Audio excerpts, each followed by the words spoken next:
இந்த வீடியோவில் நம்ம 51 கொஸ்டின் நம்பர் 51லேருந்து யூனிட் 6 வந்து பார்க்க போகிறோம்.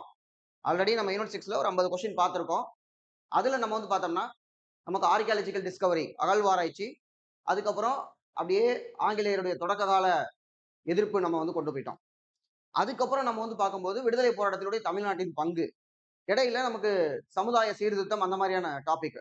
அப்புறம் இதில் வந்து பார்த்தோம்னா நமக்கு சென்னை வாசிகள் சங்கம், மெட்ராஸ் மகாஜன சபா, தமிழ்நாட்டில் நமக்கு வந்து விடுதலை போராட்டத்துல மிதவாத காலகட்டம், அதுக்கப்புறம் வந்து பார்த்தோம்னா தீவிர தேசியம் அப்படிங்கிறது, அதுல சுதேசி இயக்க போராட்டம், வஉசி, சுப்பிரமணிய சிவா, அதுக்கப்புறம் அன்னி பெசன்ட் அம்மையார் வந்திருப்பாங்க.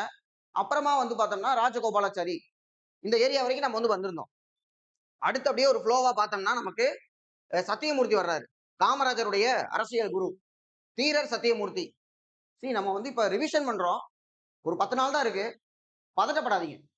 பதட்டப்பட்டா நம்மளால ஒண்ணுமே பண்ண முடியாது.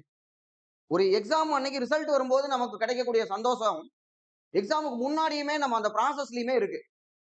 இந்த 10 நாள் நம்ம படிக்கக்கூடியது வந்து பாத்தீங்கன்னா, நீங்க பாஸ் பண்ணதுக்கு அப்புறமா ஃபீல் பண்ணுவீங்க அந்த 10 நாள் எப்படி படிச்சேன் அப்படின்ட்டு. எக்ஸாமுக்கு முன்னாடி நாள் கிடைக்கக்கூடிய ஒரு அனுபவம் ஒவ்வொன்றுமே இதுல வந்து பார்த்தோம்னா ஒரு மெமரி அப்படியே அது நிற்கும். நான் வந்து பரீட்சைக்கு முன்னாடி இப்படி படிச்சேன், அந்த பரீட்சைக்கு முன்னாடி நாள் எனக்கு இப்படி ஃபீல் பண்ணேன் அப்படின்னு ஒரு நினைவுகளா நம்மள்ட்ட வந்து நின்றுட்டு இருக்கோம். நம்ம பதட்டமே படவே கூடாது. பதட்டப்படுறதுனால நமக்கு வந்து படிக்கிற 10 கேள்வி குறையுமே தவிர அதிகமாகாது. இப்போ நம்ம இப்போதைக்கு நினைக்க வேண்டியது என்னன்னா, ரிலாக்ஸ்டா நம்ம வந்து எவ்வளவு உள்ள கொண்டு போக முடியுமோ அவ்வளவு உள்ள கொண்டு போவோம் அப்படின்னு கேஷுவலா நம்ம வந்து படிக்கணும். ப்ரெஷர் போட்டு ஒண்ணுமே பண்ணாம இருக்கிறதுக்கு ரிலாக்ஸா நிறைய நம்ம படிக்கலாம். சரியா? சோ இப்ப நம்ம வந்து கொஸ்டின்ஸ் போயிருவோம். பூண்டி என்னும் இடத்தில் ஒரு குடிநீர் தேக்கத்தை கட்டுவதற்கான திட்டத்தை செயல்படுத்தியவர். இந்த பூண்டி நீர்த்தேக்கம் வந்து பார்த்தோம்னா சென்னையினுடைய குடிநீர் பிரச்சனையை தீர்க்கிறதுக்காக தீரர் சத்தியமூர்த்தி. சத்தியமூர்த்தி பார்த்தோம்னா வெள்ளி நாக்கு நாவலர். ஏன்னா தமிழ் ஆங்கிலம் ரெண்டுலையுமே பேசக்கூடியவர். சொன்ன நேற்று வீடியோலையுமே 1919 மாண்டேக் செம்ஸ்போர்ட் சம்பந்தமா காங்கிரஸினுடைய நிலைப்பாட்டை தெரிவிக்கிறதுக்காக இங்கிலாந்து போயிட்டு வந்திருக்கார். அதுக்கப்புறம் சிஆர்தாஸ் மோதிலால் நேரு சுயராட்சி கட்சி ஆரம்பிக்கும் பொழுது தமிழ்நாட்டினுடைய சுயராட்சி கட்சி தலைவராக இவர் தேர்ந்தெடுக்கப்படுகிறார். அப்ப சுயராட்சி கட்சியினுடைய ஐடியா என்ன அப்படிங்கறத சொல்றதுக்காக இங்கிலாந்து அப்பவும் போயிருக்காரு. ஏன்னா நல்லா இங்கிலீஷ்லயும் பேசக்கூடியவர். இன்னொன்னு, இவர் வந்து சென்னை மேயரா இருந்திருக்கார். ஒரு அமைச்சராகவோ முதலமைச்சராகவோ ஆகிற பாக்கியம் அவருக்கு வந்து கிடைக்கல. சோ சென்னையினுடைய மேயரா இருந்திருக்காரு. மேயரா இருக்கும் பொழுது சென்னையில நிறைய நலத்திட்டங்கள், அது ரொம்ப முக்கியமானது குடிநீர் பிரச்சனைக்காக பூண்டியில வந்து நீர்த்தேக்கம், அதுக்கு சத்தியமூர்த்தி சாகர் என்று பெயர் வைக்கப்பட்டுள்ளது. சத்தியமூர்த்தி ஒரு முக்கியமானவர். 43ல இவர் வந்து இறந்துறார். சுதந்திரத்தை அவராலையும் பார்க்க முடியல. இவருடைய சிஷ்ய பிள்ளைதான் நம்ம பெருந்தலைவர் காமராஜர். காமராஜரை பொறுத்த வரைக்கும் கேள்வியை பாருங்க. 1933ஆம் ஆண்டு ஸ்ரீவில்லிபுத்தூர் காவல் நிலையத்தில் வெடிகுண்டு வெடித்ததற்காக ஆங்கிலேய அரசால் கைது செய்யப்பட்டவர். இப்ப இதுல பார்த்தோம்னா வெடிகுண்டு வழக்குல கைது செய்யப்பட்டாரா காமராஜர்? கெஸ் பண்ணவே தோணாது. ஆனா அவர் தான் வந்து வெடிகுண்டு வழக்குல கைது செய்யப்பட்டிருக்கார். இப்ப 33ல பார்த்தோம்னா மகாத்மா காந்தி சொல்றாங்க, இந்த மாதிரி காமராஜர் அரெஸ்ட் பண்ணிட்டாங்க. இந்த ஸ்ரீவில்லிபுத்தூர் விருதுநகர் பாம் கேஸ் இல்ல ஸ்ரீவில்லிபுத்தூர் பாம் கேஸ் சொல்லுவாங்க. ஸ்ரீவில்லிபுத்தூர் எங்கன்னு பாத்தீங்கன்னா நமக்கு இதுல விருதுநகர் மாவட்டத்துல பத்ரா இருப்பு பக்கத்துல அங்கதான் கூமாவட்டி இருக்கு. அந்த ஏரியால தான் இந்த சம்பவம். அப்ப இதுல காமராஜர் வந்து அரெஸ்ட் பண்றத காந்தி கிட்ட சொல்லவும் காந்தி என்ன சொல்லியிருக்காரு, தமிழ்நாடு காங்கிரஸ் கமிட்டி தலைவர் அப்ப டிஎஸ்எஸ் ராஜன் சொல்லி வழக்கை விரைந்து முடித்து வையுங்கள் அப்படின்னு இருக்காரு. அப்ப டிஎஸ்எஸ் ராஜன் அட்வொகேட்டா யாரை என்கேஜ் பண்றாருன்னா ஜார்ஜ் ஜோசப் ரோசாபுதுரை என்று மக்களால் அன்புடன் அழைக்கப்பட்டவர். அந்த ரோசாபுதுரை வைக்கம் சத்தியாகிரகத்தில் இருக்காரு. அது நமக்கு கேட்கப்பட்ட கேள்வி. ஏன்னா நீங்கள் ஒரு கிறிஸ்தவராக இருக்கிறீர்கள், நீங்கள் எப்படி வைக்கம் சத்தியாகிரகத்தில் கலந்துக்கலாம்னு காந்தி ரிசர்வேஷன் வச்சிருந்தாரு. அப்ப பெரியாருக்கு அழைப்பு விடுத்தவரே அவர் தான். அதை நமக்கு குரூப் 1ல எப்படி கேட்டாங்கன்னா, பெரியார் கலந்துக்கிறத அவர் விரும்பல, பெரியார கூப்பிட்டதே ஜார்ஜ் ஜோசப் தான். அந்த ஜார்ஜ் ஜோசப் தான் காமராஜருக்காக இந்த வழக்குல ஆஜராகி காமராஜரை விடுதலை பண்ண வைக்கிறார். ஒரு முக்கியமான பாயிண்ட். அடுத்தது நமக்கு வந்து பார்த்தோம்னா காமராஜருக்கு இன்னொரு கேள்வி வச்சிருக்கேன் பாருங்க. 1941ஆம் ஆண்டு விருதுநகர் நகராட்சி தலைவராக காமராஜர் தேர்ந்தெடுக்கப்பட்ட போது 41ல விருதுநகர் நகராட்சி தலைவராக தேர்ந்தெடுக்கிறாங்க. அவர் இருந்த இடம் எங்க இருந்தாருன்னு கேட்கிறாங்க. ஜெயில இருந்தார். முக்கியமான பாயிண்ட். எங்க இருக்கிற ஜெயிலு? விருதுநகருக்கு நகராட்சி தலைவராக தேர்ந்தெடுக்கும் பொழுது வேலூர் சிறையா, பாளையங்கோட்டையா, விருதுநகரா, மெட்ராஸா அப்படின்னு பார்த்தோம்னா இவர் இருந்திருக்கிறது வேலூர் சிறையில. எதனால வேலூர் சிறையில கொண்டு போய் போட்டாங்க அப்படின்னு பார்த்தோம்னா நமக்கு தெரியும். 40ல இவங்க வந்து பார்க்கும் பொழுது 39ல ராஜாஜி தலைமையிலான காங்கிரஸ் அமைச்சரவை ரிசைன் பண்றாங்க. என்ன காரணம்? 2ஆம் உலக போர்ல பிரிட்டிஷ் இந்தியாவை ஈடுபடுத்தியது.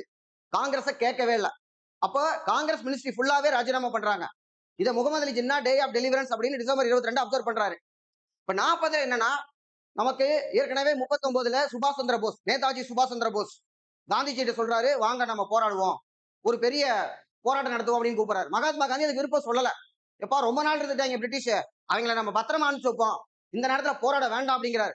அதுதான் காந்திக்கும் போஸுக்கு ஏற்பட்ட பிரச்சனை. அப்ப இந்த சம்பவத்துக்கு அப்புறம் காந்தி போராடவே வேண்டாம் அப்படின்னு முடிவு பண்ணல. அப்ப அவர் எடுத்த போராட்டம் தான் தனிநபர் சத்தியாகிரகம். ஒரே ஒருத்தர் ஒரு மேடையை போட்டு நின்று பேசட்டும், அப்படி அவர் பேசும்போது பிரிட்டிஷ் அரெஸ்ட் பண்ணிட்டாருன்னா முடிஞ்சு போச்சு. ஒருவேளை அரெஸ்ட் பண்ணல, மேடையை விட்டு இறங்கி எல்லாரும் டெல்லி நோக்கி நடந்து வரணும், இதான் போராட்டம். இதுக்கு பேர் தனிநபர் சத்தியாகிரகம். முதல் இதுக்கு தேர்ந்தெடுக்கப்பட்டவர் ஆச்சாரியா வினோபாவே. இதுல தமிழ்நாட்டில் தனிநபர் சத்தியாகிரகம் தேர்ந்தெடுக்கப்பட்டவர் யாருன்னு பார்த்தா டி.எஸ்.எஸ். ராஜன். அப்ப இந்த டி.எஸ்.எஸ். ராஜன் இதுல அவரு அரெஸ்ட் பண்றாங்க. அதுக்கப்புறம் ஒவ்வொருத்தரா ஈடுபடுறாங்க. காமராஜர் என்ன பண்றாருன்னா ஒரு லிஸ்ட் ரெடி பண்றாரு. இவங்க எல்லாம் இந்த தனிநபர் சத்தியாகிரகத்தில் இருக்கவங்க அப்படின்னு லிஸ்டை எடுத்துட்டு காந்தியை மீட் பண்றதுக்காக கரூர் ரயில்வே ஸ்டேஷன்ல வெயிட் பண்ணும்போது அப்படியே கையும் களவமா பிடிக்கப்பட்டார் நம்முடைய பெருந்தலைவர் காமராஜரை. ஏப்பா ஏன்டா நீங்க போராட்டமா பண்ண போறீங்க அப்படின்னு பிரிட்டிஷ் என்ன பண்ணிட்டாங்க, கரூர்லயே வச்சு அரெஸ்ட் பண்ணிட்டாங்க. அரெஸ்ட் பண்ணி வேலூர் ஜெயில அரெஸ்டாங்க. பெரிய போராட்டத்தை காமராஜர் அரெஸ்ட் பண்றது மூலமா தடுத்து விட்டாங்க. இதே மாதிரி காமராஜர் உப்பு சத்தியாகிரகத்துக்கு போது அரெஸ்ட் பண்ணாங்க. அப்ப எங்கன்னா அலிப்பூர் சிறையில கொண்டு போய் வைக்கிறாங்க. அதுக்கப்புறம் 41க்கு அப்புறம் 42ல ஒரு சம்பவம். 42ல என்னன்னா மகாத்மா காந்தி வெள்ளையனே வெளியேறிக்க போராட்டம். காந்தியை பொறுத்த வரைக்கும் 20ல ஒத்துழையாமை இயக்கம், 22ல சௌரி சௌரா நிறுத்தினதுக்கு அப்புறமா காந்தி அரெஸ்ட் பண்றாங்க. 1930ல உப்பு சத்தியாகிரகம். உப்பு சத்தியாகிரகம் நடந்துகிட்டு இருக்கும் பொழுது பாதியில மகாத்மா காந்தியோட காந்தி இருவின் ஒப்பந்தம் போட்டு காம்ப்ரமைஸ் பண்ணி அதுக்கப்புறம் வட்டமேசை மாநாடு கூட்டிட்டு போய் அது ஃபெயிலியர் ஆகி அப்புறமா அரெஸ்ட் பண்றாங்க. 42ல மகாத்மா காந்தி நான் போராட்டம் நடத்த போறேன் அப்படின்னு சொல்றாரு. சொன்ன அன்னைக்கு நைட்டே தூக்கிட்டாங்க. 42 ஆகஸ்ட் மாசம் 8ஆம் தேதி வெள்ளையனே வெளியேறு, செய் அல்லது செத்து மடி அப்படிங்கிறாரு.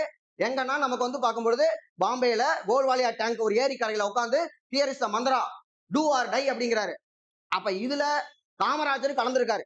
இவங்க என்னன்னா காந்தி அரெஸ்ட் பண்ணது மட்டும் இல்லாம அங்க இருந்து பாம்பேல இருந்து ட்ரெயின் ஏற எல்லாத்தையுமே எந்தெந்த ரயில்வே ஸ்டேஷன்ல இறங்குறாங்களோ அங்கெல்லாம் அரெஸ்ட் பண்றாங்க.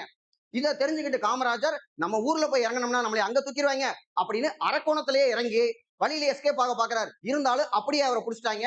அப்பவும் கொண்டு போய் ஜெயில அடைச்சு வைக்கிறாங்க. இதுதான் அவரை சிறையில அடைச்சு வைக்கக்கூடிய சம்பவம். அடுத்தது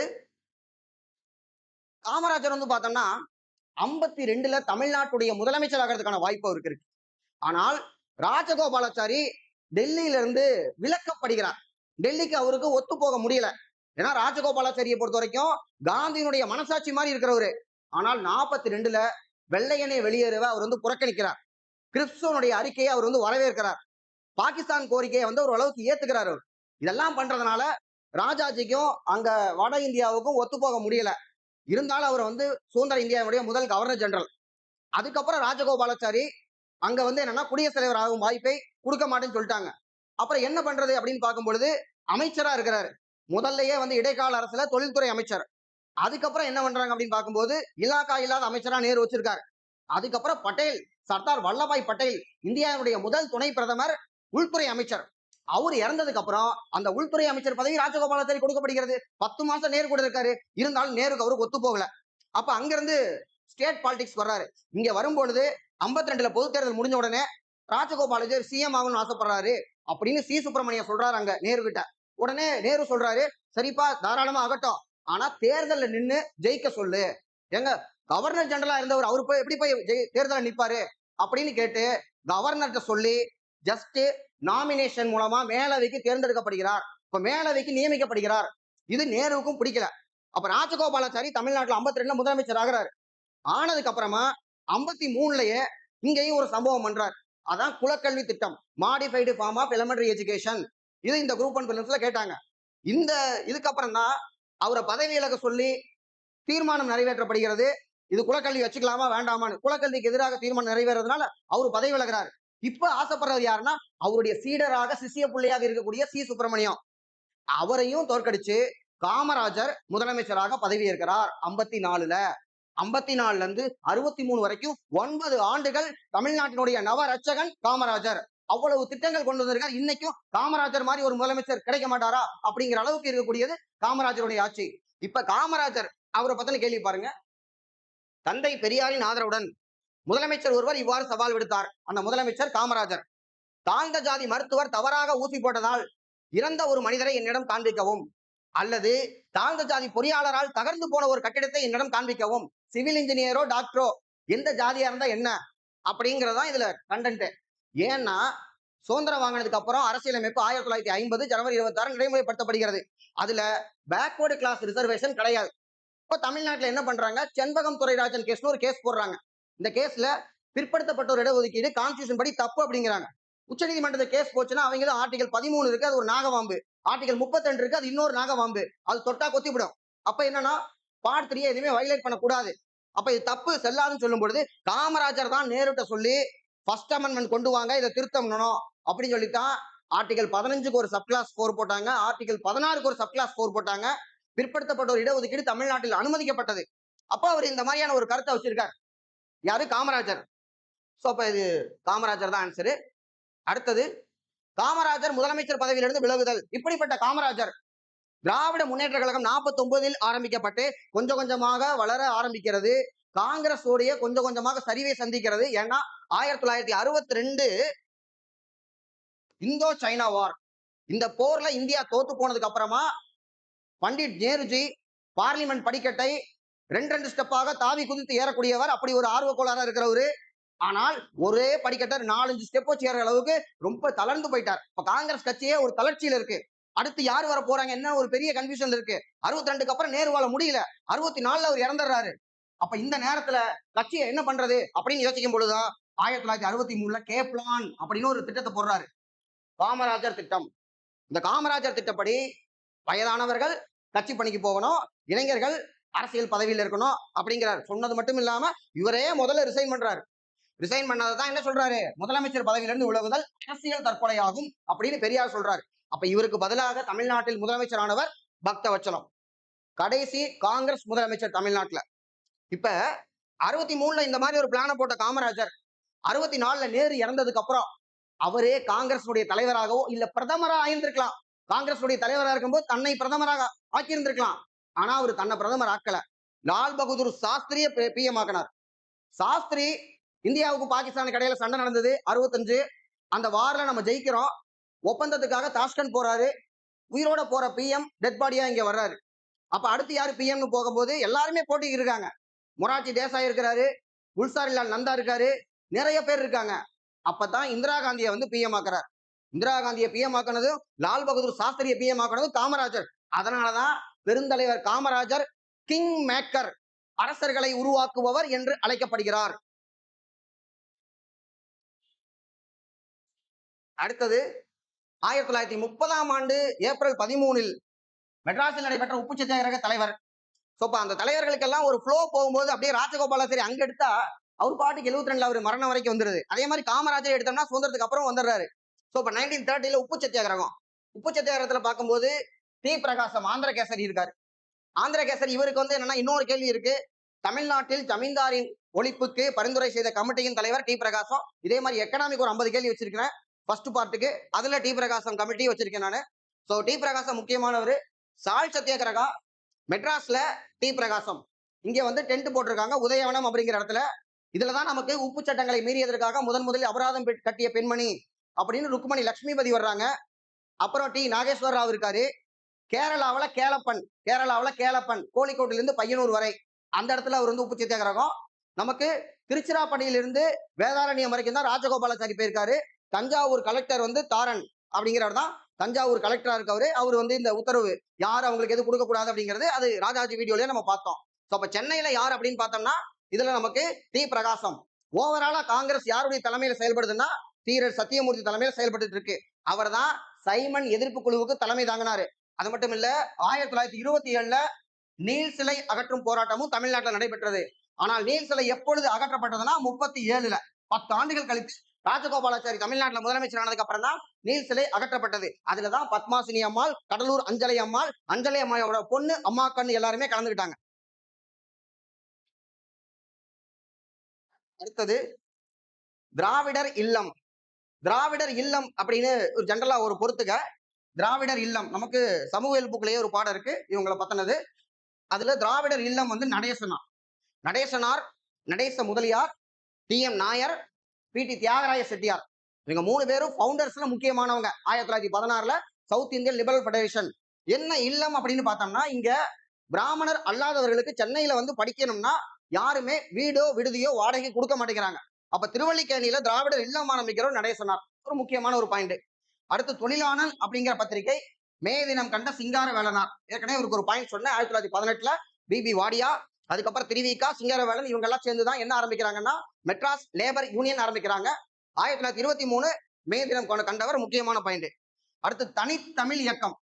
தனித்தமிழ் இயக்கத்தை பொறுத்த வரைக்கும் என்னன்னா நமக்கு மறைமலை அடிகள். மறைமலை அடிகள் தனித்தமிழ் இயக்கம். இவருக்கு இன்றைய எடுத்தவர் தான் பரதிமார் கலைஞர். குற்றிய லுகரத்துக்கு ஒரு உதாரணம் சொல்லுங்க அப்படின்னு அது எனக்கு தெரியாது அப்படின்னு சொன்னாரு. உடனே அவர் செலக்ட் அப்படின்ட்டாங்க. என்ன தெரியாதுன்னு சொல்றவர் போய் செலக்ட் பண்றீங்களே அப்படின்னு கேட்டதுக்கு, எப்பா நான் ஒரு குற்றிய லுகரம் கேட்டேன், ஒரு 3 சொல்லிவிட்டாரு அப்படின்னு அந்த அளவுக்கு தன்னுடைய புலமையை காமிச்சவரு. மெட்ராஸ் கிறிஸ்டியன் காலேஜ் அமரன் படத்துல வருது இல்லையா, அங்க வேலை பார்த்தவங்க தான் பரதிமார் கலைஞரும் மலைமலை அடிகளும் 2 பேருமே. சோ அப்ப தனித்தமிழ் இயக்கம் முக்கியமான இவங்களுடைய மகள் தான் நமக்கு வந்து பார்த்தோம்னா நமக்கு நீலாம்பிகை அம்மையார். இவங்க நீலாம்பிகை அம்மையார் தலைமையில தான் 1938ஆம் ஆண்டு நடைபெறக்கூடிய பெண்கள் மாநாடு. அதுல தர்மாம்பாள் நீலாம்பிகை அம்மையார் தலைவர், தர்மாம்பாள் அம்மையார் பெரியாருக்கு பெரியார் என்ற பட்டம் கொடுக்கிறார். இப்ப கூட யூபிஎஸ்சி பிலிம்ஸ் கொஸ்டின்ல ஒரு கேள்வி கேட்டாங்க, சுயமரியாதை இயக்கத்தை ஆரம்பிச்சவர் யாருன்னு. அதுல ராமசாமி நாயக்கர். எப்பா நாயக்கருங்கிற பட்டத்தை போடாதீங்க அப்படின்னு அவர் அப்பயே சொல்லிட்டாரு. சொல்லும் பொழுது அப்ப நாயக்கரை விட்டுட்டா எப்படி கூப்பிடுறது, ராமசாமின்னு கூப்பிடுங்க அப்படிங்கிறாரு. அவ்வளவு பெரிய ஆளை போய் ராமசாமின்னு கூப்பிட முடியுமா? அதனாலதான் பெரியார் அப்படின்னு கூப்பிடலான்னு வேற ஒருத்தர், ஒரு சிதம்பரம் பிள்ளை, வஉசி கிடையாது, இன்னொரு சிதம்பரம் பிள்ளை. அந்த சிதம்பரம் பிள்ளை முதல்ல பெரியார்னு கூப்பிடுறாரு. அது அவர் பட்டமாகவே 38ல வழங்கப்பட்டது, 1938ல. அடுத்து ஜிவிஎஸ் சரித சுருக்கம். இரட்டைமலை சீனிவாசன் ஏற்கனவே அவருக்கு நிறைய பார்த்துட்டோம் நம்ம கண்டென்ட்.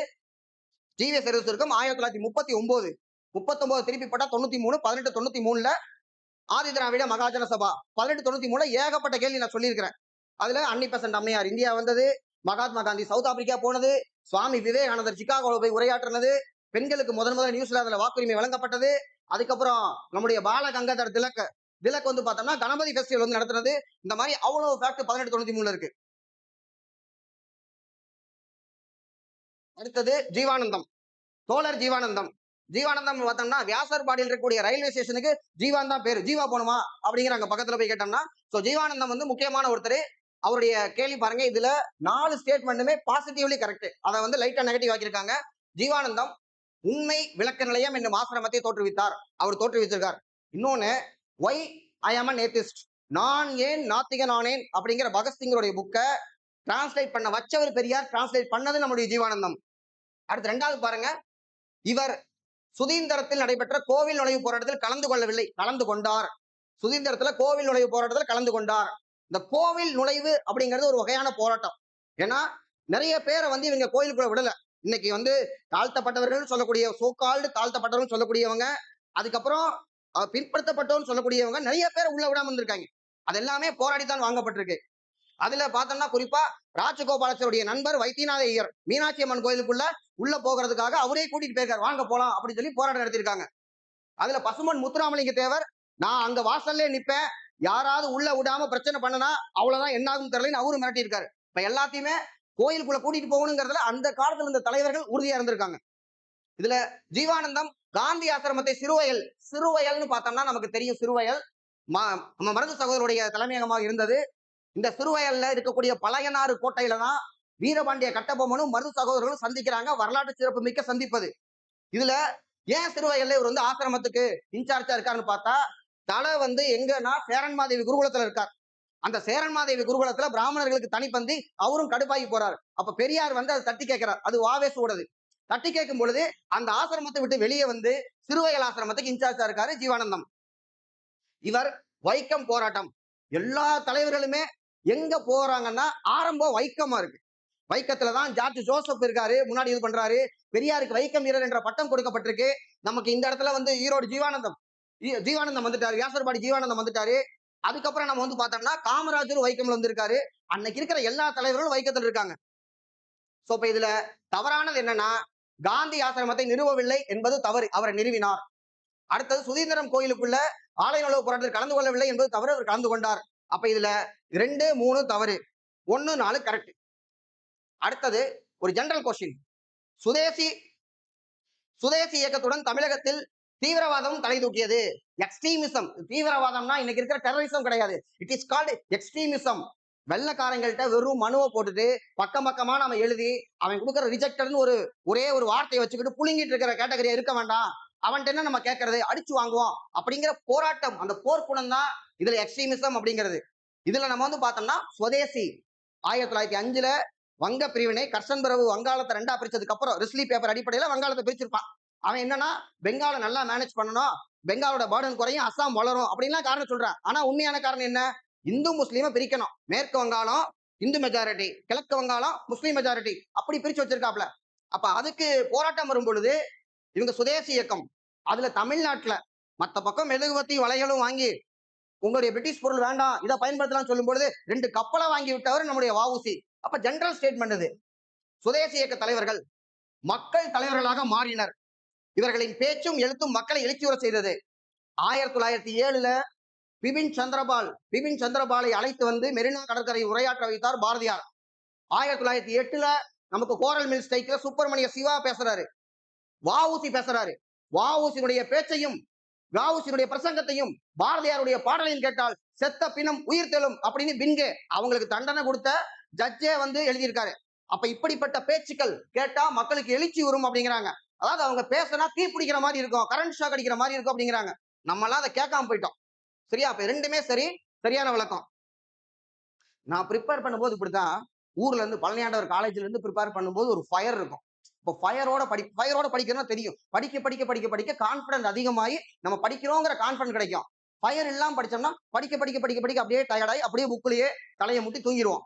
இந்த 2 தான் வித்தியாசம். சென்னையில வந்து படிக்கும்போது அந்த ஃபயர் கிடைக்கல. இப்போ எங்க மாமா போன் பண்றாரு, நான் சொல்றேன் என்னடா படிச்சிட்டு இருக்கியா அப்படின்னு கேட்டா, இல்ல மாமா தீ பிடிக்கணும், தீ பிடிக்க மாட்டேங்குது அப்படின்னு. தீ பட்டியது இல்லையா, எடுத்து பொறுத்து வைக்க வேண்டியதானே அப்படின்னாரு. அவருக்கு தெரியாது அந்த ஃபயர்னா என்னன்ட்டு. சரியா? சோ இப்ப நம்ம ஃபயரோட படிக்கணும். அடுத்தது Madras Dravidian association. Madras Dravidian association ஆக்சுவலா என்னன்னா நமக்கு SILF தென்னிந்திய விடுதலை கழகம். இப்ப நம்ம வேற ஏராவுக்குள்ள வந்துட்டோம். சுதந்திர போராட்டத்துல இருந்து தமிழ்நாட்டுல 2ஆ பிரியுது. ஒரு பக்கம் சமுதாய சீர்திருத்தம், இன்னொரு பக்கம் சுதந்திர போராட்டம் அப்படின்னு சொல்லிட்டு. ஏன்னா அன்னிபெசன்ட் அம்மையார் தலைமையில 1916ல தன்னாட்சி இயக்கம் நடைபெற்ற பொழுது இந்த இடத்துல அடுத்தது எப்படியுமே பொறுப்பு வாய்ந்த அரசு அமைக்கப்பட்டு விடும். அப்படி அமைக்கப்பட்டால் பொறுப்பு யார் கையில போகும், அன்னைக்கு தலைவரால இருக்கக்கூடிய பிராமின்ஸ் கையில போகும். அப்ப நமக்கு எங்க போறது அப்படின்னு சொல்லிட்டு அந்த தன்னாட்சி இயக்கத்தை ஒதுக்கி இந்த பக்கம் தென்னிந்திய விடுதலை சங்கம் அப்படின்னு சவுத் இந்தியன் லிபரல் ஃபெடரேஷன் ஆரம்பிக்கப்படுகிறது. அதுக்கு முன்னாடி நடேச முதலியார் தான் அதுக்கு அஸ்திகாரம் போடுறாரு. என்னன்னா மெட்ராஸ் யூனியன் யுனைடெட் லீக் அப்படின்னு சொல்லி ஆரம்பிக்கிறாங்க. அது 12. அந்த மெட்ராஸ் யுனைடெட் லீக் 14ல தான் மெட்ராஸ் திராவிடியன் அசோசியேஷனா மாறுது. இங்க 12 கொடுத்திருக்காங்க. இதுக்கப்புறம் தான் SILF வருது. சோ இப்ப இது மெட்ராஸ் திராவிடியன் அசோசியேஷன். அதுக்கு அடுத்தது self respect movement. Self respect movement பார்த்தோம்னா பெரியார் காங்கிரஸ் இருக்கார். 1923ல காங்கிரஸுடைய தலைவராக தமிழ்நாடு காங்கிரஸ் தலைவராக தேர்ந்தெடுக்கப்படுகிறார். இதை வாவேசு எதிர்க்கிறான்னு சொல்லி சொல்லியிருக்கேன். அதுக்கப்புறம் பெரியார் வந்து பார்த்தோம்னா தொடர்ந்து வைக்கம் சத்தியாகிரகம் 24 வைக்கம் வீரர். 25ல காஞ்சிபுரம் காங்கிரஸ் மாநாடு தமிழ்நாட்டுல, அதுல திருவிக தலைவர். அப்ப இவரு வகுப்புவாத கோரிக்கையை வைக்கிறாரு, கொடுக்க மாட்டேங்கிறாங்க. சேரன்மாதேவி குருகுல பிரச்சனையும் பாக்குறாரு. அதனால பெரியார் வந்து வெளியில வர்றாரு. வெளியில வந்துதான் சுயமரியாதை இயக்கத்தை ஆரம்பிக்கிறார் 1925ல. அப்ப இவருக்கும் நீதி கட்சிக்கும் சம்பந்தம் இல்ல. 35ல தான் இவருடைய ஈரோடு திட்டத்தை நீதி கட்சி ஏத்துக்கிறாங்க. நீதி கட்சி ஏத்துக்கும் பொழுது நீதி கட்சிக்கு ஆதரவாக 37ல பிரச்சாரம் செய்கிறார் பெரியார். பெரியார் பிரச்சாரம் செய்தாலும் 37ல் நீதி கட்சியினுடைய தோல்வி தவிர்க்க முடியாதாக போய்விட்டது. 1937 ஜஸ்டிஸ் பார்ட்டி வாஸ் டிஃபீட்டட். 1920ல இருந்து 37 வரைக்கும் இருந்திருக்காங்க. அதுல 4 வருஷம் சுப்பராயன் அவருடைய அமைச்சரவை வந்து சுயேட்சையா இருக்கக்கூடிய சிஎம். அப்ப 13 ஆண்டுகள் நீதி கட்சி ஆட்சியில் இருந்திருக்கு. இப்ப பெரியார் வந்து பார்த்தோம்னா 37க்கு அப்புறம் தான் உள்ளுக்குள்ள போறாரு. போகும் பொழுது நீதி கட்சியினுடைய தலைவராகத்தான் பெரியார் போறார். 38ல பெல்லாரி சிறையில் இருந்தவாறே நீதி கட்சியின் தலைவராக தேர்ந்தெடுக்கப்படுகிறார். இப்ப 25 self respect movement. South Indian Liberal federation 1916. Dravidar Kazhagam 1944. நீதி கட்சியில பெரியார் போய் அதுக்கப்புறம் நீதி கட்சியுடைய பெயர் திராவிடர் கழகம் என்ற 44ல மாற்றப்படுகிறது. தீர்மானத்தை முன்மொழிந்தவர் யார் அப்படின்னு பார்த்தோம்னா நம்முடைய CN அண்ணாதுரை. அப்ப பெரியார் தான் தலைவராக இருக்கார், அவர் பொதுச் செயலாளர். அண்ணாதுரை பொதுச் செயலாளர். அடுத்த கேள்வி,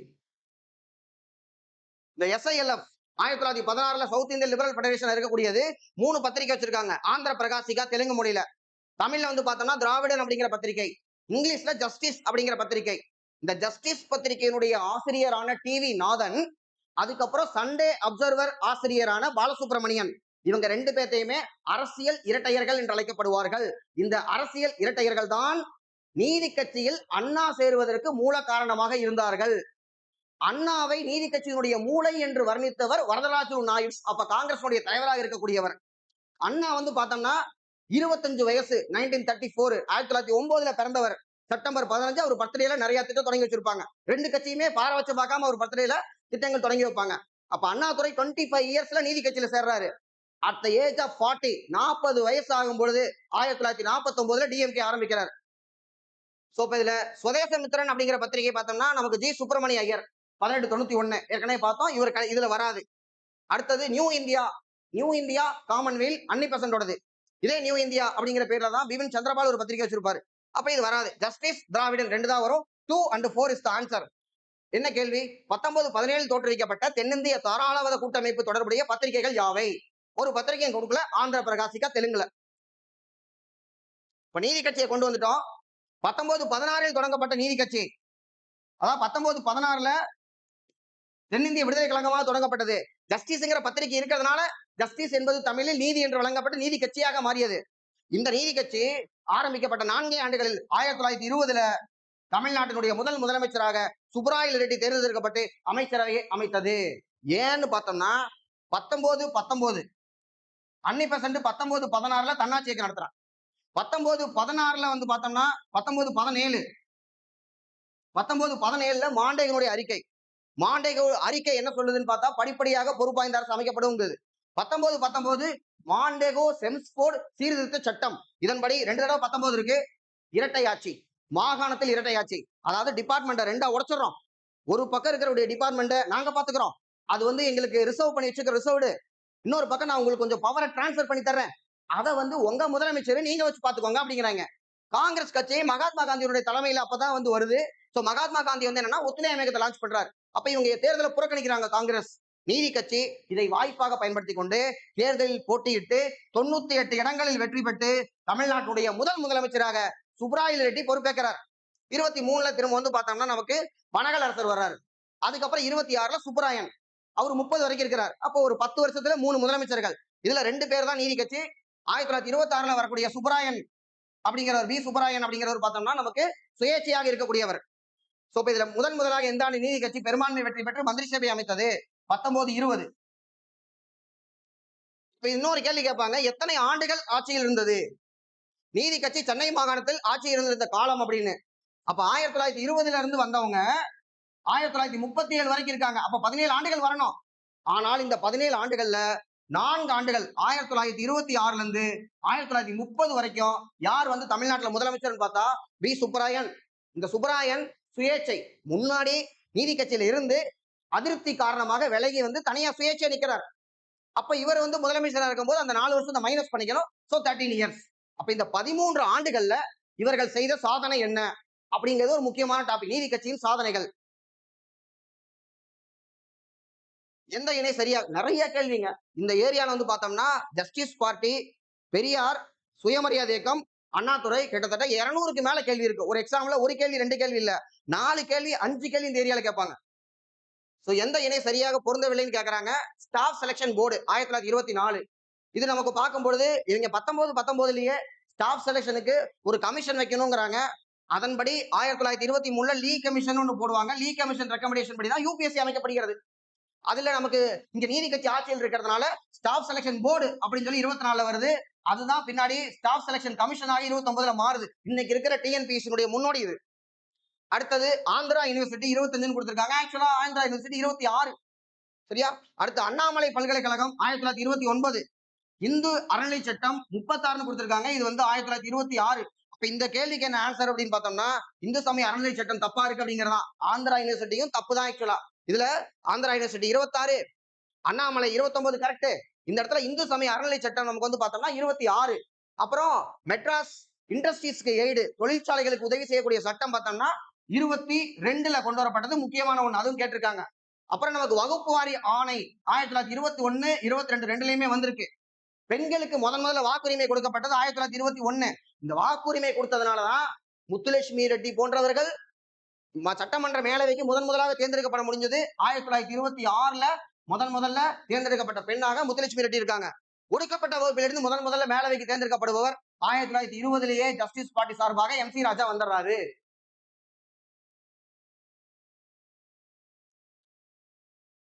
அடுத்து நீதி கட்சி பிராமணர் அல்லாதோருக்கான வகுப்புவாரி பிரதிநிதித்துவத்தை வேண்டியது. எஸ், ஏன்னா அன்னைக்கு படித்தவர்கள் அதிகமாக இருக்கக்கூடியது பிராமின்ஸ், வேலை வாய்ப்பில் அதிகமாக இருக்கக்கூடிய பிராமின்ஸ். அப்ப நான் பிராமின் மூவ்மெண்டாகத்தான் இந்த நீதி கட்சி அப்படிங்கிறது ஆரம்பிக்குது. அலெக்சாண்டர் காடிகோ கமிஷன் வரும், அந்த கமிட்டி முன்னாடி பிரசன்ட் பண்ணுவாங்க. நான் பிராமின் மேனிபெஸ்டோ அப்படின்னு சொல்லி ஒரு மேனிபெஸ்டோ கொடுப்பாங்க.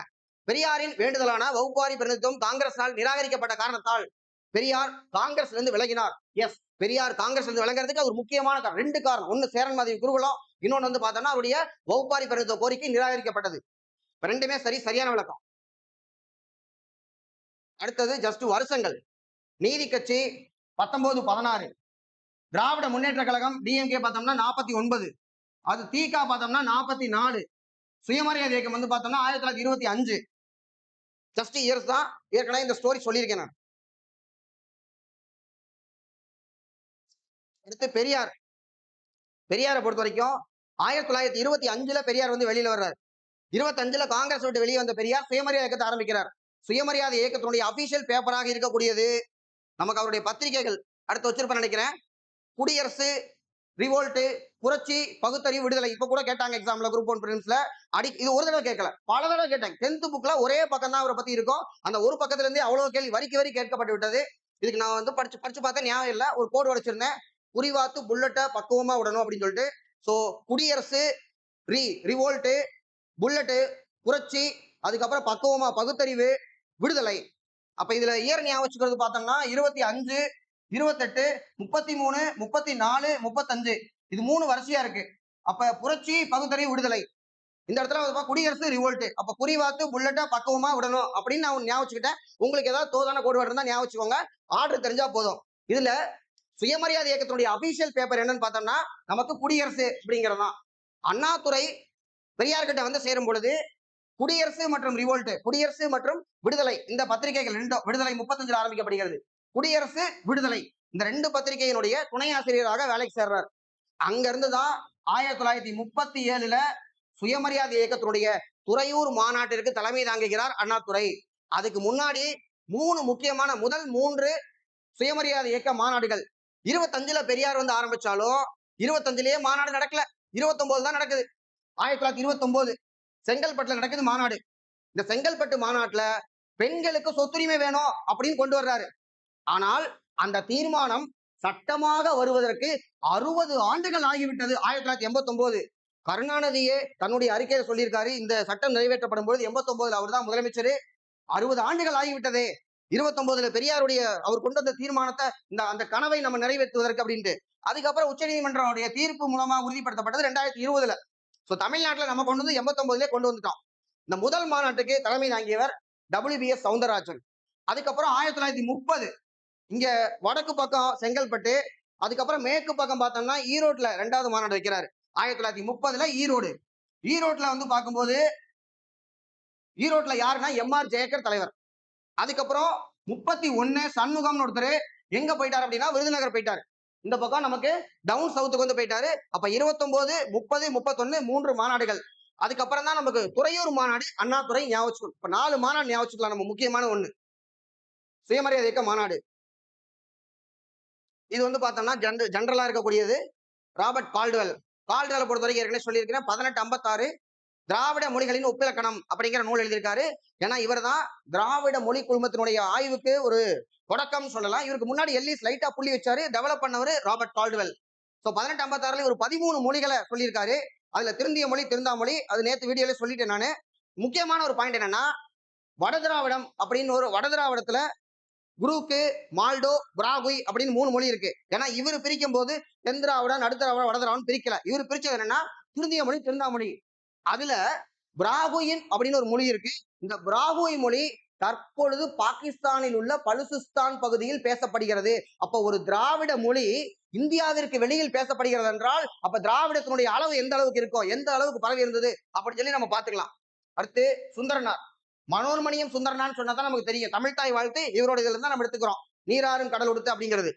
அடுத்து மறைமலை அடிகள் தூய தமிழ் இயக்கம் ஆல்ரெடி எக்ஸ்பிளைன் பண்ணிட்டேன். அடுத்து ஈவிஆர் பெரியார் வந்து பார்த்தோம்னா புரட்சி பகுத்தறிவு விடுதலை ஒரு ஆர்டரா சொன்ன ஒரு பொறுத்துக்கள் வந்து கேட்டிருக்காங்க. அப்ப 2 தப்பா இருக்கு. 2 and 3 இஸ் ராங். மிஸ்மேட்ச் பண்ணிருக்காங்க. பெரியாரோட பத்திரிகைகள் நம்ம வந்து பார்த்துட்டோம். பெரியாருக்கு வந்து பார்த்தோம்னா அடுத்து வந்து பாருங்க தமிழ்நாட்டினுடைய ரூசோ ஆஃப் தமிழ்நாடு, தமிழ்நாட்டின் ரூசோ என்று அழைக்கப்படுவர் பெரியார். பெரியார 1925 சுயமரியாதை இயக்கம் ஆரம்பிச்சதுக்கு அப்புறமா இவர் வந்து ஒரு தன்னந்தனியாக சுயமரியாதை இயக்கத்தை நடத்திட்டு இருக்கார். சுயமரியாதை திருமணங்கள் வந்து நடத்தப்படுகிறது. அப்புறமா பார்க்கும் பொழுது 1934 அண்ணாதுரை கல்லூரி படிப்பை முடித்த பின்பே முறைப்படி நீதி கட்சியில சேர்றார். அவர் நீதி கட்சியில சேர்ந்ததுக்கு அப்புறமா 1935 பெரியாருக்கும் அண்ணாவுக்கும் இடையே ஒரு சந்திப்பு எங்கன்னா திருப்பூர்ல தான் 2 பேரும் முதல்ல மீட் பண்றாங்க. திருப்பூர்ல செங்குந்தர் இளைஞர் மாநாடு. அந்த மாநாட்டுல பெரியார் உரையாற்றுகிறார், அண்ணாவும் பேசுகிறார். அண்ணாவுடைய பேச்சு பெரியாருக்கு பிடிச்சு போச்சு. அப்ப 36க்கு அப்புறம் 35க்கு அப்புறம் 1936 அண்ணாதுரை வந்து பார்க்கும் பொழுது சென்னையில மெட்ராஸ்ல ஒரு கவுன்சிலர் எலெக்ஷன் பெத்தநாயக்கன்பேட்டை தேர்தலில் நிற்கிறார். அண்ணாதுரை தமிழ்நாட்டுடைய முதலமைச்சரா எப்ப 1967 தமிழ்நாட்டின் முதலமைச்சர் ஆகிறாரு. 1949 தனியா கட்சி ஆரம்பிக்கிறாரு. ஆனால் 36 கவுன்சிலர் எலெக்ஷன்ல தோத்து போறாரு. அப்ப அண்ணா வந்து தான் புரிந்து கொண்ட தருணம் வெறும் பேச்சாற்றல் மட்டும் தேர்தலில் ஜெயிப்பதற்கு பத்தாது அப்படின்னு தெரிஞ்சுக்கிறார். 36 தோல்விக்கு அப்புறமா பெரியாரை போய் சந்திக்கிறார். ஈரோடுக்கு போறார். அப்ப ஈரோட்ல இருக்கக்கூடிய பெரியார் தன்னுடைய குடியரசு மற்றும் கடைசியா இருக்கக்கூடிய விடுதலை 35 ஆரம்பிக்கப்பட்டது. அந்த 2 பத்திரிகைக்கும் துணையாசிரியராக இருக்காரு. அண்ணாவுடைய பேச்சும் அண்ணாவுடைய எழுத்தாற்றலும் பெரியாரை கவர்ந்தது. அண்ணாவுக்கு 1937 துறையூர் மாநாட்டில் என்ன மாநாடு? சுயமரியாதை இயக்க மாநாடு. அந்த மாநாட்டில் பேசுவதற்கான வாய்ப்பை கொடுக்கிறார் பெரியார். அப்ப இந்த 37 2 பேரும் அவ்வளவு நண்பர்களா, அந்த அளவுக்கு ஒரு அவர் மேல ஒரு பற்றா, இந்த அளவுக்கு ஒன்னா இணக்கமா இருக்காங்க. இப்ப என்ன சம்பவம் ஆகி போச்சுன்னா 37 ராஜகோபாலாச்சாரி தமிழ்நாட்டுடைய முதலமைச்சர். அண்ணாதுரை நீதி கட்சிக்கு தன்னுடைய ஆதரவை தெரிவித்தார். எதுக்காக? சிங்காரவேலன் இவங்க எல்லாம் இருக்காங்க. ஈரோடு திட்டத்திற்கு ஆதரவு கொடுத்ததுனால பெரியார் வந்து நீதி கட்சிக்கு ஆதரவு தெரிவிக்கிறார். அந்த கட்சி ஒரு பக்கம் விழுந்துகிட்டு இருக்கு. அந்த விழுந்துட்டு இருக்க கட்சியை பாகுபலியில சிலைய ஒத்தாள இருக்கிற மாதிரி இழுக்கிறதுக்கு யாரால முடியுமான்னு பார்த்தா பெரியாரால தான் முடியும். அப்ப பெரியார் 37 என்ன பண்றாங்கன்னா ராஜகோபாலாச்சாரி முதலமைச்சர் ஆனதுக்கு பின்பு ராஜாஜி தட்சிணம்னா சவுத்து ராஜகோபாலாச்சாரி இந்திய திணிக்கிறார், கட்டாய பாடமாக்குறார். அப்ப இதுக்கான போராட்டம் எதிர்ப்பு போராட்டம் நடத்தப்படுகிறது. இந்த இந்திய எதிர்ப்புல அண்ணாதுரையும் பெரியாரும் கைது செய்யப்பட்டு ஒரே சிறையில் அடைக்கப்படுகிறார்கள். பெல்லாரி சிறையில 2 பேர்த்தையும் அடைக்கிறாங்க. அப்ப 2 பேருக்கு நட்பு அதிகமாகுது. அப்பதான் சிறையில் வைத்து நீதி கட்சியின் தலைவராக பெரியார் தேர்ந்தெடுக்கப்படுகிறார். 38 பெரியார் வந்து தேர்ந்தெடுக்கப்படுகிறார். வெளியில ரிலீஸ் ஆகி வரக்கூடிய பெரியார் சேம் 38 என்ன பண்றாரு அப்படின்னா மெரினால ஒரு பெரிய மாநாட்டை கூட்டி திராவிட நாடு திராவிடருக்கு, தமிழ்நாடு தமிழருக்கு அப்படின்னு அந்த மாநாட்டிலே அறிவிக்கிறார். அதுக்கு மட்டும் இல்லாம 1939 இவர் என்ன பண்றாருன்னா ஸ்டாபோர்டு கிரிப்ஸை சந்திக்கிறார் பெரியார்.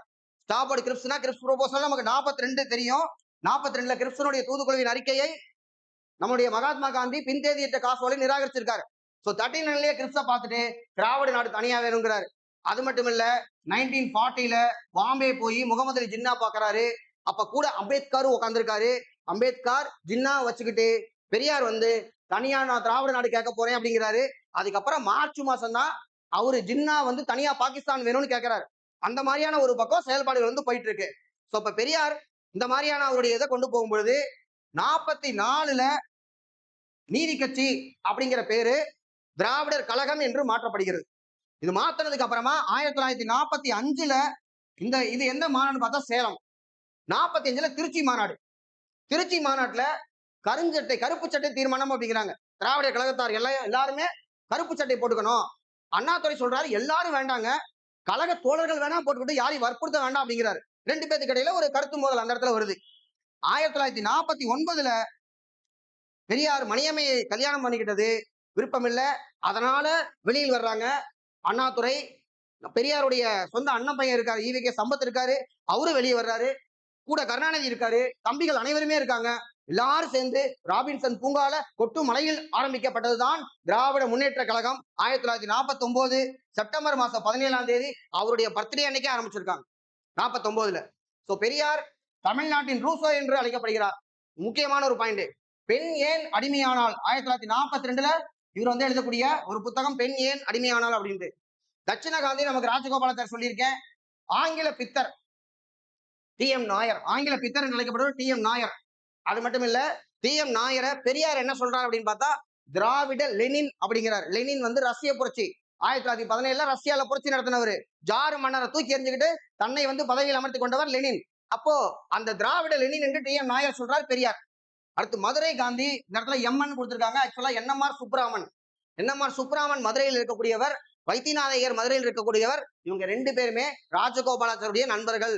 உப்பு சத்தியாகிரகத்துல ராஜகோபாலாச்சாரி அங்க திருச்சிராப்பள்ளியிலிருந்து வேதாரண்யம் வரைக்கும் நடந்து வந்தாரு. அதுக்கு முக்கியமான காரணகர்த்தாக்கள் சுப்பராமனும் கூட இருந்த வைத்தியநாதன் ஐயர் தான். இந்த மாதிரி பட்ட பெயர்கள் கேட்கறது ஒரு ட்ரெண்டா இருக்கு, நிறைய கேட்கறாங்க. அடுத்து பெரியார் 25 வெளியே வந்ததும் சேரன்மாதேவி குருகுலமும் ஆல்ரெடி நிறைய பேசிட்டோம். ரெண்டுமே கரெக்ட், ரெண்டுமே சரியான விளக்கம். அது சுயமரியாதை இயக்கம் 1925 சொல்லியாச்சு. நீதி கட்சியினுடைய தலைவராக தேர்ந்தெடுக்கப்படுவது 38 வந்து தேர்ந்தெடுக்கப்படுகிறார். சிறைச்சாலையில் இருந்து கொண்டே தேர்ந்தெடுக்கப்படுகிறார் பெரியார்.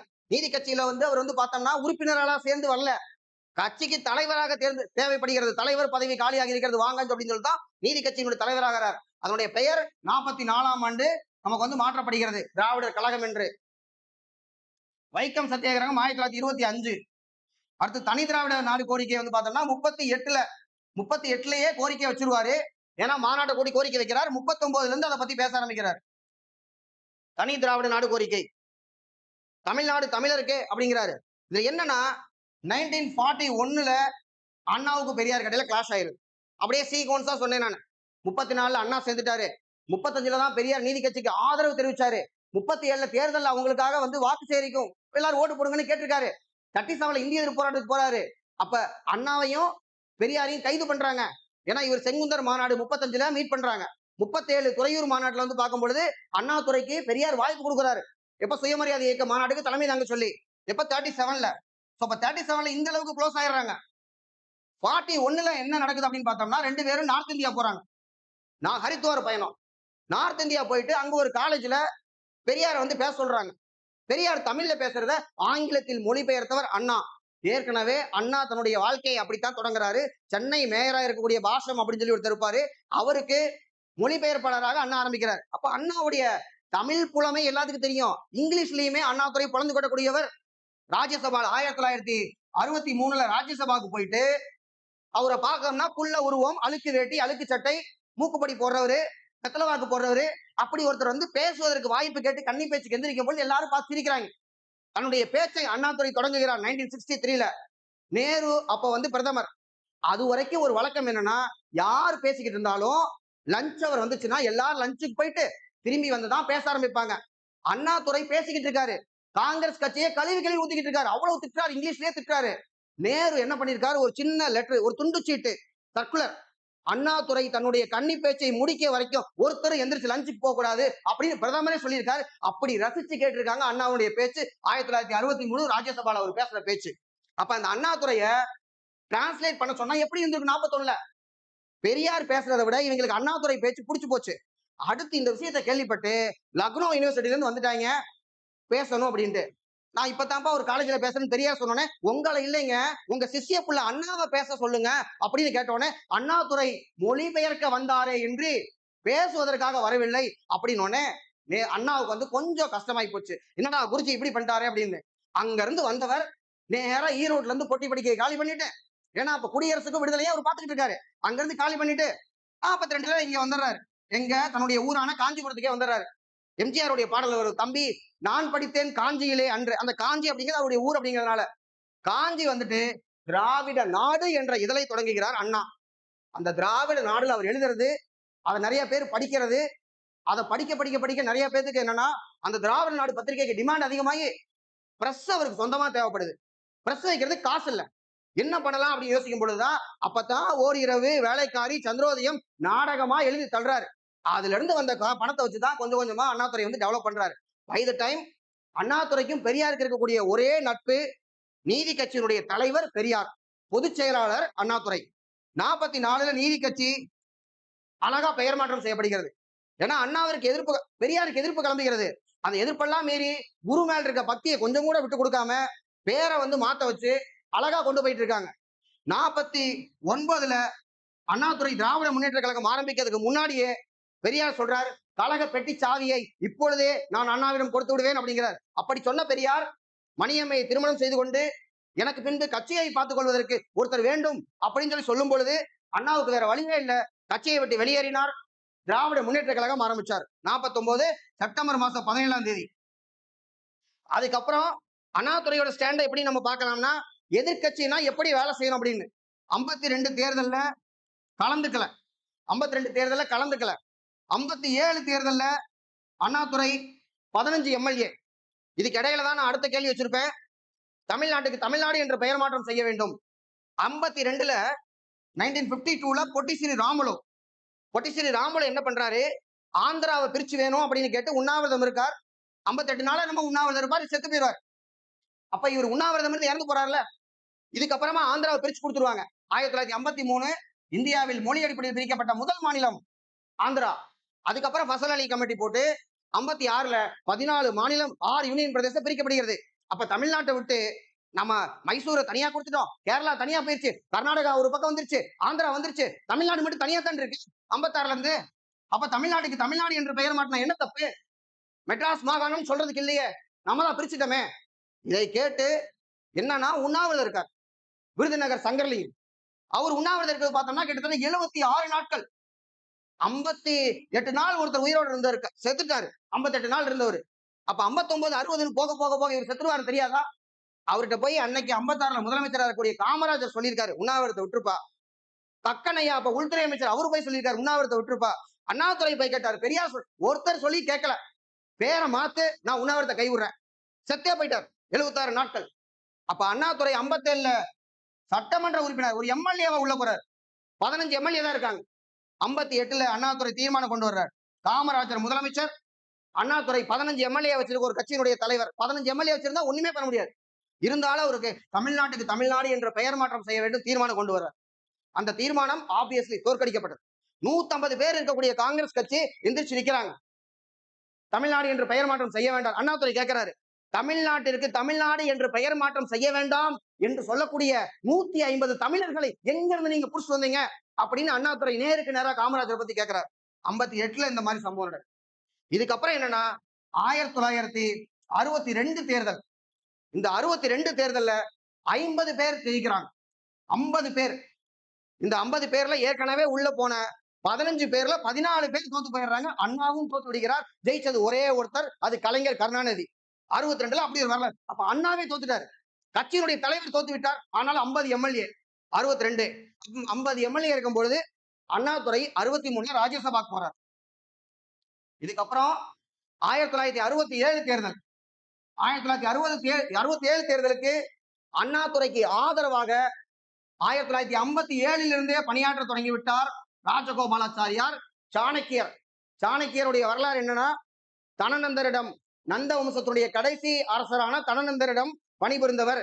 தனநந்தர் சாணக்கியர் உணவு இருந்தும் பொழுது இன்சல்ட் பண்ணதுனால, நீ என்ன பெரிய ராஜா, நான் நினைச்சா யார வேணாலும் ராஜா ஆக்குவேன் அப்படின்னு சொல்லிட்டு அடையாளமே தெரியாத ஒரு பையனை ராஜா ஆக்கினவர். மௌரிய பேரரசனுடைய முதல் அரசர் சந்திரகுப்த மௌரியர் தட்சசீலத்துக்கு கூட்டிட்டு போய் ட்ரைனிங் கொடுத்து ராஜா ஆக்கியிருக்காரு. அவர் எழுதி வச்சதான் அர்த்த சாஸ்திரம். அப்ப ராஜகோபாலாச்சாரி நினைக்கிறார், நான் நினைச்சா யார வேணாலும் முதலமைச்சர் ஆக்க முடியும் அப்படின்ட்டு. சோ இப்ப காங்கிரஸ் கட்சியை ஒழித்து கட்டுவதே என்னுடைய நோக்கம். 1959ல ராஜகோபாலாச்சாரி சுதந்திரா கட்சி ஆரம்பிக்கிறார். இந்த சுதந்திரா கட்சி ராஜகோபாலாச்சாரிக்கு நேருவை பிடிக்கவில்லை, நேருடைய சோசியலிசம் பிடிக்கவில்லை. அவர் ஒரு கேபிட்டலிஸ்ட். அப்பனா லைசன்ஸ் பெர்மிட் ராஜ், அதாவது நம்ம எக்கனாமில அடுத்த வீடியோல பார்ப்போம். 1991ல நம்ம வந்து எல்பிஜி, லிபரலைசேஷன், பிரைவேடைசேஷன், குளோபலைசேஷன் கொண்டு வந்தோம். ஒரு நிறுவனம் தொடங்குவதற்கு அனுமதி தேவையில்லை, லைசன்ஸ் தேவையில்லை. ஆனா அப்ப லைசன்ஸ் கட்டாயமா வாங்கணும். அப்ப ராஜாஜினுடைய சுதந்திரா கட்சி நேருவை அப்படி எதிர்க்கிறாங்க. இதுல திராவிட முன்னேற்ற கழகத்தினுடைய கூட்டணி சேர்ந்து கொண்டு ராஜகோபாலாச்சாரியுடைய சுதந்திரா கட்சி, திராவிட முன்னேற்ற கழகம் 2 பேர் கூட்டணியில் இருக்காங்க. ஃபார்வர்ட் பிளாக் இருக்கு, 3 பேர் ஃபார்வர்ட் பிளாக், டிஎம்கே, சுதந்திரா கட்சி. காமராஜர் இதை முக்காலி கூட்டணி அப்படிங்கிறாரு. முக்காலியால் நாற்காலியில் அமர முடியாது அப்படிங்கிறது காமராஜருடைய வாக்கு. 67ல அந்த முக்காலி கூட்டணி ஆட்சியில் அமைந்தது. அண்ணாதுரை ஜெயிச்சு முதலமைச்சர் ஆகிறாரு. இதான் இந்த ஸ்டோரி. அடுத்தடுத்து கொஸ்டின் பார்த்தா இது வந்துடும். பெரியார் ஆதரித்த சுயமரியாதை திருமணங்கள் பற்றி கேட்டாங்க. சுயமரியாதை திருமணம்னா செவ்வாய்க்கிழமை தான் வைப்பாங்க. அதுல அமாவாசை, நமக்கு வந்து அஷ்டமி, நவமி, அந்த மாதிரி எந்த ஒரு அமங்கலம்னு சொல்லக்கூடிய நாட்கள்ல அது நடக்கும். அப்போ பிராமண புரோகிதர் இல்லாத நடத்தப்பட்டது. எந்த மதச்சார்பு வழக்கங்களும் பின்பற்றப்படவில்லை. அரசு பதிவாளர் முன்னிலை நடைபெற்றது தப்பு. பதிவாளர் முன்னிலையில நடக்கல. இது மட்டும் தப்பு. மணமகன் மற்றும் மணமகள் உறுதிமொழி எடுத்துக்கொண்டனர். சொல்ல மறந்த கதைன்னு ஒரு படம் இருக்கும். அதுல இந்த மாதிரி உறுதிமொழி எடுத்து வரும். வாழ்க்கை துணைவி என்று சொல்ல வேண்டும். மனைவி என்றால் மனைக்குத்தான் அவள் உரியவளே அல்ல, அப்படி இருப்பாங்களே தவிர துணைவி என்று சொன்னால் தான் வாழ்க்கை துணை என்று வரும் அப்படின்னு சொல்றது கருத்து. அடுத்தது, திராவிட சமுதாயத்தின் உண்மையான பகுத்தறிவு கொண்டதாக மாற்றும் வகையில் சீர்திருத்தம் செய்தல். சுயமரியாதை இயக்கத்தின் நோக்கம் பழங்கால தமிழ் நாகரிகங்களை, பழங்கால தமிழர்கள் சங்க காலத்துல நம்ம எப்படி இருந்தோம், வள்ளுவர் என்ன சொல்லியிருக்காரு, அந்த மாதிரி பழைய நாகரிகங்களை திராவிடர்கள் கற்பித்தல். மூட நம்பிக்கைகளை கடைபிடித்தலை அனுமதித்தல். மூட நம்பிக்கை இருக்கவே கூடாது, அதுதான் பகுத்தறிவு. மூட நம்பிக்கை இருக்கக்கூடாது. சமூக மற்றும் கலாச்சார மேலாதிக்கத்தினை தழுவுதல்.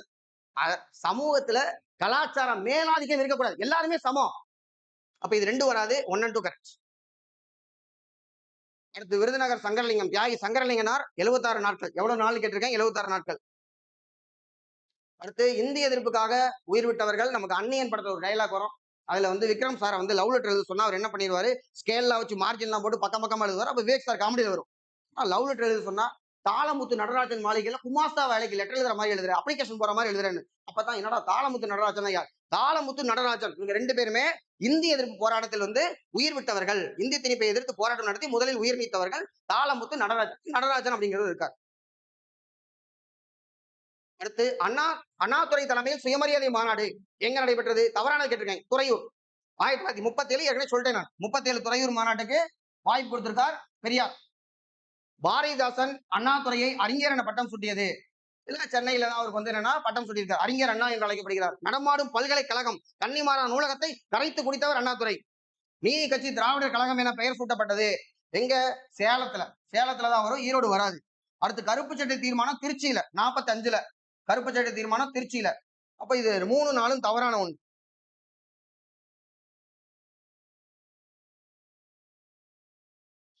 அடுத்து, தமிழக அரசியலில் கீழ்கண்டது எது அண்ணாவின் கொள்கை? அண்ணாவுடைய கொள்கை. அண்ணா 67 முதலமைச்சர் ஆகிறார். தமிழரின் தனித்தன்மை நிலைநாட்டுதல், மாநில சுயாட்சி. அண்ணா வந்து 2 கொள்கையை வச்சிருந்தார். ஒண்ணு, தனி திராவிட நாடு. திராவிட நாடுங்கிற பத்திரிகை வச்சு தனியா திராவிட நாடு, நான் இந்தியா கூட இருக்க வேண்டாம், தனியா போயிடறேன் அப்படிங்கிறார். அப்ப தமிழ்நாடுன்னு பெயர் மாற்றம் கேட்கும் பொழுதுமே என்ன சொல்றாங்க, தமிழ்நாட்டுக்கு தமிழ்நாடுன்னு பெயர் கொடுக்கணும்னா தமிழ்நாடு என்ன நாடா அப்படின்னு கேட்கும்போது, அப்ப இந்தியா நாடு கிடையாதான்னு கேட்டா, இந்தியா ஒரு துணைக்கண்டம், தமிழ்நாடு ஒரு நாடு அப்படின்னு சொல்லியிருக்காரு. ஆனாலும் இந்தியா கூட நம்ம இருந்துதான் ஆகணும். அப்ப மாநில சுயாட்சி, ஸ்டேட் அட்டானமி நம்ம கேட்போம் அப்படின்னு தன்னுடைய நிலைப்பாடு மாத்திக்கிட்டார். அதே மாதிரி கடவுள் மறுப்பு என்ற நிலையிலிருந்து ஒன்றே குலம் ஒருவனே தேவன், ஒரு கடவுள் கொள்கைக்கு மாறிட்டார். அடுத்து, கூட்டுறவு கூட்டாட்சி, கோஆபரேட்டிவ் ஃபெடரலிசம். கோஆபரேட்டிவ் ஃபெடரலிசம்னா நீங்களும் உங்க ரூலை பண்ணுங்க, நாங்களும் எங்க ரூலை பண்றோம், கோஆபரேட்டிவா நம்ம இருப்போம் அப்படிங்கிறதா கோஆபரேட்டிவ் ஃபெடரலிசம். அடுத்து, விஞ்ஞான சோசியலிசம். இதுவும் அவரோடதான். இப்ப எல்லாமே அண்ணாவுடைய கொள்கை ஆகும். இதுல எம்ஜிஆர் வந்து ஏடிஎம்கே ஆரம்பிக்கும் பொழுது திராவிட முன்னேற்ற கழகத்துக்கு முன்னாடி அண்ணா போட்டுட்டார். அப்ப கட்சியினுடைய நோக்கம் என்னன்னு கேட்கும் பொழுது, எங்கள் கட்சியினுடைய நோக்கம் அண்ணாவின் கொள்கைகள் தான் எங்கள் கொள்கைகள், அண்ணா இசம் அப்படின்னு சொன்னார். அதாவது ஒரு புது இசம், சோசியலிசம் கம்யூனிசம் மாதிரி அவரு அண்ணா இசம் அப்படின்ட்டாரு. ₹1 படியரசி. திராவிட முன்னேற்ற கழகம் 67 ஆட்சி அமைக்கப்பட்டதற்கு ராஜகோபாலாச்சாரி மட்டும் காரணம் அல்ல, அண்ணாதுரையினுடைய பேச்சு திறமை மட்டும் காரணம் அல்ல, மற்ற எல்லா காரணத்துக்கு போக அப்பொழுது நிலவிய பஞ்சம், அரிசி தட்டுப்பாடு. அப்ப அண்ணா வந்து என்ன சொல்றாரு, 3 படி லட்சியம். ₹1 3 படி அரிசி தருவோம், குறைஞ்சபட்சம் 1 படி, 3 படி லட்சியம், 1 படி நிச்சயம் அப்படிங்கிறாங்க. அப்புறம் பார்த்தோம்னா இந்தி திணிப்பு. ஏன்னா நீங்க கான்ஸ்டியூஷன்லயே போட்டிருக்காங்க, அபிஷியல் லாங்குவேஜுக்கு ஆர்டிகல் 343 வரும், 15 வருஷத்துக்கு இங்கிலீஷ் இருக்கும். 15 வருஷம்னா 1965. அப்ப 65க்கு அப்புறமா ஹிந்தி வந்துடும் அப்படிங்கிறாங்க. இப்ப இந்தி எதிர்ப்பு நமக்கு. ஆனா முன்னாடியே போராட்டத்தை ஆரம்பிச்சு 1963லயே நமக்கு அபிஷியல் லாங்குவேஜ் ஆக்ட் 65க்கு அப்புறமும் இங்கிலீஷ் தொடரலாம் அப்படிங்குது. அப்ப அந்த இந்தி ஒரு சென்சிட்டிவான இஷ்யூவா இருந்திருக்கு, அரிசி தட்டுப்பாடு முக்கியமான காரணமா இருந்திருக்கு. இதுல இந்த திட்டத்தை இவர் வந்து என்னன்னா, அண்ணாதுரை முதலமைச்சராக பதவியேற்றவுடன் மே மாசமே ஆரம்பிச்சிடறாரு இந்த படியரசு திட்டம். 1967 மே மாசம் கோயம்புத்தூர் மற்றும் சென்னை 2 இடங்களில் தொடங்கப்பட்டது. நமக்கு கோயம்புத்தூர்ல தான் நமக்கு தமிழ் புதல்வன் திட்டம் தொடங்கப்பட்டுச்சு. கேட்பாங்கன்னு வீடியோ சொன்னேன். கரெக்டா குரூப் 1ல கேட்டாங்க. சி.என். அண்ணாதுரை முதல் மந்திரியாக அதிகாரத்தில் பொறுப்பேற்ற ஆண்டு 67ல சிஎம் ஆயிருக்கார். 69ல அண்ணா இறந்துருவார். தமிழ்நாடு என்று பெயர் மாற்றம். ஏன்னா அவர் உயிர் நீத்தாரு தியாகி சங்கரலிங்கனார். 67ல வந்து பார்த்தோம்னா நமக்கு தீர்மானம் கொண்டு வர்றார். ஜூலை மாசம் 18ஆம் தேதி. அதுதான் தமிழ்நாடு தினம். ஆனால் 69ல 1969ல தமிழ்நாடு என்று பெயர் மாற்றம் வந்து பாராளுமன்ற ஒப்புதலோட ஜனவரி 14ஆம் தேதி நமக்கு கிடைக்குது. இப்ப தமிழ்நாடு என்று பெயர் மாற்றம் செய்யப்பட்டது 69 திருப்பி போட்டா 96 வரும். அப்பதான் மெட்ராஸுக்கு சென்னை என்று பெயர் மாற்றம். மெட்ராஸ் மாவட்டமாக இருந்தது சென்னை. இன்னைக்கு மெட்ராஸ் எதுலையுமே இல்லாம போச்சு. மாவட்டமும் கிடையாது, மாநிலமும் கிடையாது. யாருடைய அடுத்து பெண்கள் விடுதலை போராட்டத்தில் பெண்கள் யாருடைய தலைமையின் கீழ் நவம்பர் 2ஆம் தேதி 1927 மணிமேகலை சங்கம். மணிமேகலை சங்கம் எதற்காக அப்படின்னு பார்த்தோம்னா தேவதாசி ஒழிப்பு. தேவதாசி முறை ஒழிப்புல டாக்டர் முத்துலட்சுமி ரெட்டி அவங்க அந்த சமூகத்தினுடைய பின்புலத்துல இருந்து வந்தவங்க. அவங்க மூவலூர் ராமாமிர்தம் இவங்க எல்லாம் முக்கியமான கான்ட்ரிபியூட் பண்ணவங்க. ஏன் மணிமேகலை சங்கம் பார்த்தோம்னா நமக்கு சிலப்பதிகாரம் மணிமேகலை ரெண்டுக்கு இருக்கக்கூடிய லிங்க் தான் அந்த மணிமேகலை. ஏன்னா சிலப்பதிகாரத்துல கோவலன் அது ஒரு வந்து பார்த்தோம்னா டபுள் ஹீரோயின் சப்ஜெக்ட். ஒரு பக்கம் கண்ணகி இருக்காங்க, மாதவி இருக்காங்க. இதுல கண்ணகிக்கு குழந்தைகள் இல்லை. ஏன்னா அவன் இங்க இருந்ததெல்லாம் மாதவி வீட்டுல. இப்போ மாதவிக்கும் கோவலனுக்கும் தான் பொண்ணு. அது வந்து மணிமேகலை. அந்த மணிமேகலை வந்து பார்க்கும் பொழுது அடுத்து மணிமேகலைங்கிற காப்பியத்துல ஒரு சாதாரண ஒரு கணிகையர் குலத்திலிருந்து வர்றவங்க தான் மாதவியுடைய மகள் மணிமேகலைன்னு இருக்கும் பொழுது பாட்டி வந்து என்னன்னா நீங்க கணிகர் குலத்திலிருந்து தான் வந்திருக்காங்க, இப்படித்தான் இருக்கணும்னு சொல்லும் பொழுது அதை மீறி தான் ஒரு புத்த துறவியாக வாழ்க்கை நடத்துகிறார் மணிமேகலை. அது மட்டும் இல்ல, புத்த துறவியா வாழ்க்கை நடத்துறாங்க. ஒரு சாதாரண ஒரு பெண்ணா வச்சுக்கோங்க. அந்த நாட்டினுடைய இளவரசனே ப்ரப்போஸ் பண்ணும் பொழுது யாரால முடியாதுன்னு சொல்ல முடியும். ஆனா மணிமேகலை அதை வேண்டான்னு சொல்றாங்க. அப்போ ஒரு புரட்சி பெண் அவங்க. தான் எனக்கு தோன்ற மாதிரி நான் என் வாழ்க்கை நடத்துறேன், நான் ஒரு துறவியா தான் வாழ்வேன்னா இப்படித்தான் இருப்பேன், நீ யார் என்னை போர்ஸ் பண்றதுக்கு அப்படின்னு நீ இளவரசனா இருந்தாலும் சரி அப்படின்னு ரிஜெக்ட் பண்றாங்க. அவங்க பேர்ல தான் தேவதாசி ஒழிப்புக்கு நமக்கு என்னன்னா இந்த சங்கம் வைக்கிறாங்க. அந்த மாநாடு யாருடைய தலைமை அப்படின்னு பார்த்தோம்னா சௌத்ரி வி கோனாம்பாள். 2 கேள்வி, 1 முத்துலட்சுமி ரெட்டின்னு கொடுத்திருக்காங்க வேற ஒரு கொஸ்டின்ல. ஆக்சுவல் ஆன்சர் சௌத்ரி வி கோனாம்பாள் தான் ஆன்சர். சென்னை மாகாண சட்டமன்றத்தின் முதல் பெண் சட்டமன்ற உறுப்பினர் முத்துலட்சுமி ரெட்டி. மகாராஜா காலேஜ்ல முதல் பெண்ணாக கிராஜுவேட் ஆனவங்க. அதுக்கப்புறம் மெடிசன் படிக்கும் பொழுதும் நமக்கு மெட்ராஸ்ல வந்து முதல் பெண் மெடிசன் வந்து படிக்கிறவங்க இவங்க தான். ஹவுஸ் சர்ஜனா ஃபர்ஸ்ட் இருக்காங்க. 26ல வந்து பார்க்கும்பொழுது வேலைக்கு வந்து தேர்ந்தெடுக்கப்படுகிறார்கள் டாக்டர் முத்துலட்சுமி ரெட்டி. அதுக்கப்புறம் 1930ல மகாத்மா காந்தியை உப்பு சத்தியாகிரகத்தப்ப கைது பண்ணிவிட்டாங்க மே மாசம். மகாத்மா காந்தி அரசை எதிர்த்து தன்னுடைய பதவியை ராஜினாமா செய்தார் முத்துலட்சுமி ரெட்டி. இது வரைக்கும் இது கேட்கறதுக்கு வாய்ப்பு இருக்கு. அடுத்தது உப்பு சட்டத்தை மீறியதற்காக சிறைக்கு சென்ற முதல் பெண்மணி யாருன்னு பார்த்தோம்னா ருக்மணி லட்சுமிபதி. இவங்களுக்கு இன்னும் விளக்கமா வந்து கேள்வி கேட்டிருக்காங்க. என்னன்னு பார்த்தோம்னா வேதாரண்யம் உப்பு சத்தியாகிரகத்துல கலந்துக்கிட்டாங்க. அதுக்கு தான் அவதாரம் கட்டியிருக்காங்க, சிறை தண்டனையும் பெற்றிருக்காங்க. இன்னொன்னு ராஜாஜியினுடைய மந்திரி சபையில் துணை சபாநாயகர், டெப்டி ஸ்பீக்கர், அப்புறம் டெப்டி சேர்மனா வந்து அதுல இருந்திருக்காங்க. சட்டமறுப்பு போராட்டத்தில் இருந்துக்கிட்டாங்க. 2 ஒண்ணு தானே உப்பு சத்தியாகிரக சட்டமறுப்பு. 26ல் பாரிஸில் நடைபெற்ற அகில உலக பெண்கள் வாக்குரிமை ஒன்றிய மாநாட்டில் கலந்துக்கிட்டாங்க. பாரிஸ்ல போயிட்டு முத்துலட்சுமி ரெட்டியும் கலந்துட்டாங்க, இவங்களும் கலந்துக்கிட்டாங்க. அப்ப பெண்களுக்கு வாக்குரிமை கிடையாது எல்லா பக்கமும். நம்ம சென்னையில கொடுத்துட்டோம், 1921லயே கொடுத்துட்டோம் ருக்மணி லட்சுமிபதி. அது மட்டும் இல்ல, முதல் பெண் அமைச்சர் 1946 நமக்கு வந்து பார்த்தோம்னா டி பிரகாஷ் இருக்காரு இங்க. அப்போ தமிழ்நாட்டினுடைய முதல் பெண் அமைச்சர் நமக்கு வந்து பார்க்கும்போது ருக்மணி லட்சுமிபதி. அடுத்து கடலூர் அஞ்சலை அம்மாள். இதுலயும் கேட்டாங்க என்னன்னா அஞ்சலை அம்மாவோட மகள் நமக்கு வந்து அம்மா கண்ணையும் ஜெயில வந்து பார்த்த மகாத்மா காந்தி கூட்டிட்டு போய் லீலாவதின்னு பேர் வைக்கிறான்னு தெரியும். கொஸ்டின் என்ன கேட்டாங்கன்னா சிறையில் இருக்கும்போது கர்ப்பமாக இருந்தார். இதெல்லாம் எப்படி கேள்வி எடுக்கிறாங்கன்னு தெரியல. சிறையில் இருக்கும்போது கர்ப்பமாக இருந்தார். இன்னொன்னு, இவர் விடுதலை போராட்டத்தில் பங்கெடுத்துக் கொண்டது கணவருக்கு பிடிக்கவில்லை. இவங்க மட்டும் ஜெயில இல்ல, கூடயே கணவரையும் கூட்டிட்டு போயிட்டாங்க. 2 பேருமே 1 வருஷம் சிறை தண்டனை வாங்கி வந்திருக்காங்க. சரியா? அப்ப அது வந்து பார்த்தோம்னா அது தவறான ஒண்ணு. சிறைச்சாலையில் இருக்கும்போது கர்ப்பமா இருந்திருக்காங்க. அடுத்து கடலூர் அஞ்சலி அம்மாள் அவங்க பேரு. தென்னாட்டு ஜான்சி ராணி, தென்னிந்தியாவின் ஜான்சி ராணி வேலுநாச்சியார். அடுத்து தேவதாசி ஒழிப்பு முறையில் டாக்டர் முத்துலட்சுமி அம்மையாருக்கு ஆணிவேராக இருந்தவர் யாருன்னு பார்த்தோம்னா மூவலூர் ராமாமிர்தம் அம்மையார். இவங்க பேர்ல தான் நம்ம புதுமை பெண் திட்டம் வந்து செயல்படுத்துறோம். பெண்களுக்கு மாதம் 1000 ரூபாய் உயர்கல்வி. தமிழகத்தில் 1927ஆம் ஆண்டு நீல் சிலை போராட்டம் கடலூர் அஞ்சலி அம்மாள், அவங்களுடைய மகள் அம்மா கண்ணு பத்மாசினி அம்மாள், சோமியாஜுலு அப்படிங்கிற ஒரு தலைமையில் நடைபெற்றது. பத்மாசினி அம்மாள் இதுல முக்கியமானவங்க. அடுத்து கே.பி. சுந்தராமாள் பார்த்தோம்னா காந்தியோ பரம ஏழை அப்படிங்கிற பாடல் 1930ல இவங்க வந்து பார்க்கும்பொழுது உப்பு சத்தியாகிரகம் போடும்போது வழிநடையா பாடிட்டு போயிருக்காங்க. அந்த உப்பு சத்தியாகிரகத்துல பாடுவதற்காகவே ஒருத்தர் பாட்டு எழுதுறாரு. நாமக்கல் கவிஞர் வே ராமலிங்கம், கத்தியின்றி ரத்தமின்றி யுத்தமொன்று வருகிறது, சத்தியத்தின் நித்தியத்தை நம்பும் யாரும் சேருவீர் அப்படிங்கிற ஒரு பாடல் வழிநடையா பாடிட்டு போறவங்க பாடுறாங்க. அடுத்து பார்த்தோம்னா தில்லையாடி வள்ளியம்மை, இவங்களோட நம்ம கொஸ்டின் வந்து முடிச்சிடறோம்.